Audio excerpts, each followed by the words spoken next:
Hi, everyone. Welcome to our second blog series with 3 Minutes with 3 Strands. I am Leah Wyrick, the CEO and founder of 3 Strands Recovery Wear and the Resilience Bra, a post-operative recovery bra that I created after my mother's diagnosis with breast cancer back in 2018. Today, we're here on our second series of our blog podcast with Miss Jill McNeely, a retired breast nurse navigator. If you missed our first recording, we talked about Jill McNeely's role as a nurse navigator. What was her role? What is a nurse navigator? And what advice can you gain from having a nurse navigator? Feel free to go back and watch that if you haven't already. But in this podcast today, we're really going to focus a little bit more on, how to what you can do in between your diagnosis and treatment, and what can you expect. Jill is going to be able to share a little bit more about kind of the things you can expect, how you can continue to move forward from the time that you're diagnosed before surgery, as well as the emotional support that you're going to need throughout this process, and how to deal with information overload. With that being said, I'm going to pass it over to my mom, Nancy Wyrick, who is a breast cancer survivor, to tell you a little bit more about her waiting game journey. Thank you, Leah. So during this time, when I was diagnosed, and actually Jill was my nurse navigator, it was hard after diagnosis because there was a period of time where there was a lot of things happening to figure out the right treatment course for me. And there's a Tom Petty song called "The Waiting is the Hardest Part," and those lyrics are really, really relevant in this situation because it is hard. It's stressful. It's anxious, nervous. Um, a lot of people telling you different things, a lot of temptations out there to try to self-diagnose and figure this out on your own. But Jill was always the North Star for me. She was always someone that I knew I could rely on for questions and honest and candor or in care, honestly, and everything that we talked about. So, Jill, one of the things that part of this episode today is um, emotional support. For me, it was very hard to tell my family. It's very hard for me to tell my daughter and my friends. And so everybody's different. I wonder what has been your experience from on the importance of supportive family and friends for newly diagnosed patients. Support is huge, absolutely huge. But every individual is different. Patients need support from their family as much as the family needs support from the patient. You need to hug them, they need to hug you. It's it's all part of that love that you feel for each other. In terms of community and friend support, I kind of liken telling people that you have breast cancer is like telling them you're pregnant. They go, "Oh, let me tell you about Aunt Susie's story." Hmm. Well, sometimes you just have to throw your hand up when you have breast cancer and say, "I only want to hear your story if it's a good story." Yeah, You need to surround yourself with positive people right. because I think truly positivity is huge through your walk. Telling your family, it's important, but probably as a mother, the hardest thing you will ever have to tell them. I remember the day I had to tell my mother she had breast cancer. And I remember going to her home and kneeling down next to her chair and saying, "Mom, I got something I've got to tell you." Mhm. And that was hard, but then I could hug her and Uh, say, "We got this." You yes, know, "We got yes, this." and you need to hear Um, that. you do. Yeah, And it's important that, especially when you have younger children, that they see that in you. yes. That, it's such a you don't wanna say you have to be a role model, but with children, it is a role model to see how we deal with adversity. Jill, I remember when I told Leah I took out a quarter and I said, Mhm. "This is how big it is. It's tiny. It's tiny. This Uh-huh. is what they're gonna get out, and I'll be good." So I was trying to find a Yeah. visual that she could relate to. I remember that day very well. I Yep. mean, it was hard from a daughter standpoint to kind of look and see that and think, "Oh my gosh, what do I do with this information?" And Right. but at the same time, mom had battled this, has had gone through her own adversity with a couple different cancers, and so I knew, based on just her alone and how much strength that she had, that, you know, she was going to get through this. And I didn't doubt that 1 second. But as a child, that's my best friend. That's what's happening. Why is this happening? And I think that honesty is so important. You know, again, what do people do who don't have support? Right. What do they do? What do they do, Um, Jill? Because I know you ran into that too. well, I did. I had people who were single Yeah. people and didn't want to tell anybody, didn't have anybody to tell. Lean on your navigator. That is your new support person. Yeah. Search for online support groups. There are some great online support groups out there. Again, you have to find one that fits for you. There are online support groups for people under the age of 40.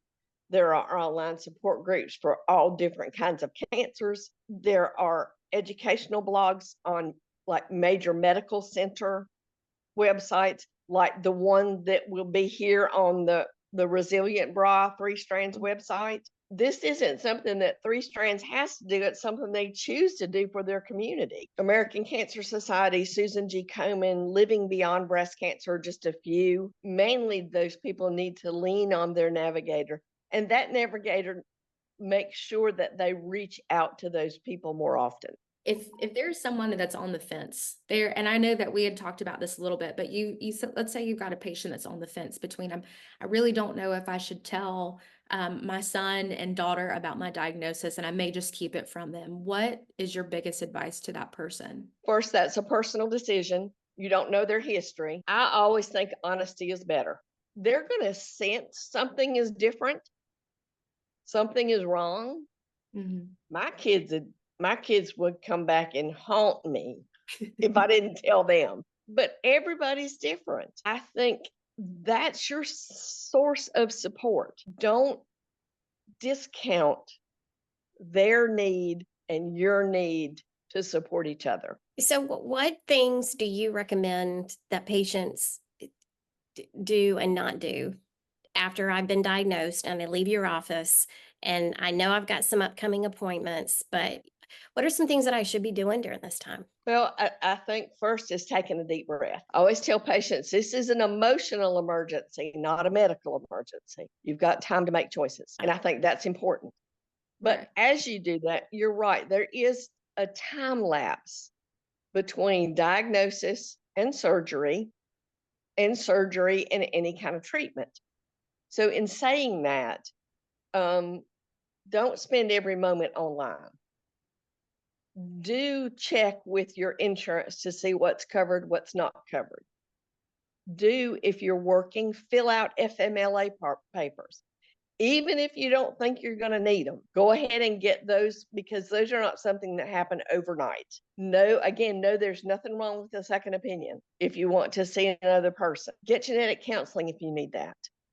Now is the best time to get fitted for a post-operative bra. You've got time to go in, get it fitted, have them check your insurance coverage, get that delivered, or find some financial help if you need to. Mhm. Also, this is the time to apply for any kind of financial assistance you may need. There's money out there to help patients. The other thing I tell patients is don't give up what gives you joy. Your breast cancer doesn't define you. I've had patients who said, we have had a trip to Ireland planned for 3 years and we're leaving next week. I say, go. Put your breast cancer information down. We'll rearrange your appointments. Go on this great trip. I think it's important to note too, and this is one thing that we talk a lot about at 3 Strands, and specifically with our product, the Resilience Bra, is we've created a product that aims to try to give control back to the patient in a time when they feel that they have none.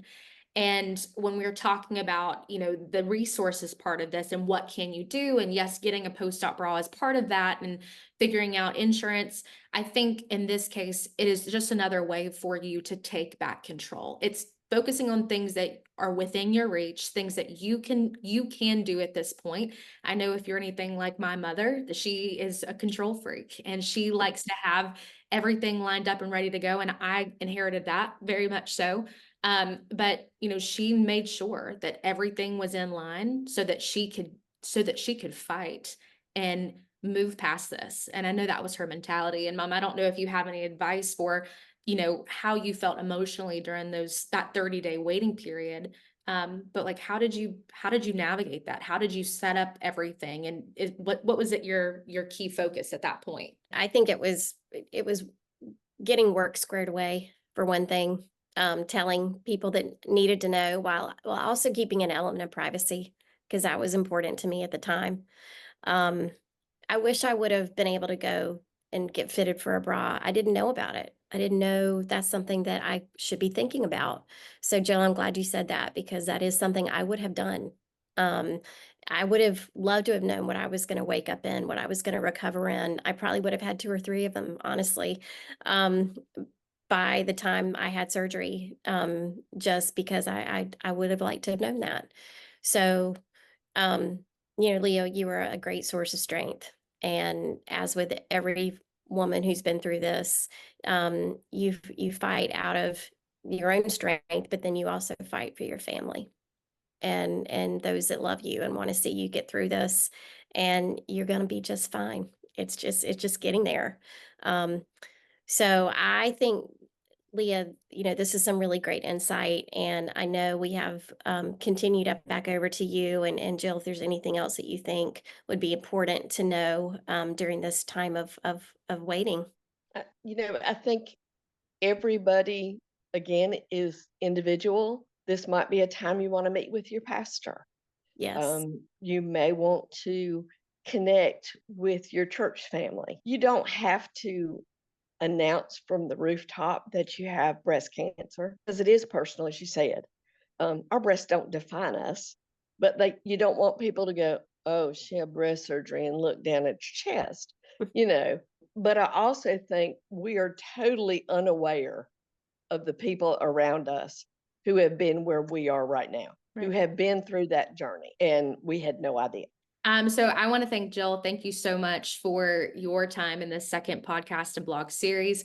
We're looking forward to our next episode in segment 3, where we're going to talk about various factors to consider if you determine if you need a mastectomy versus a lumpectomy.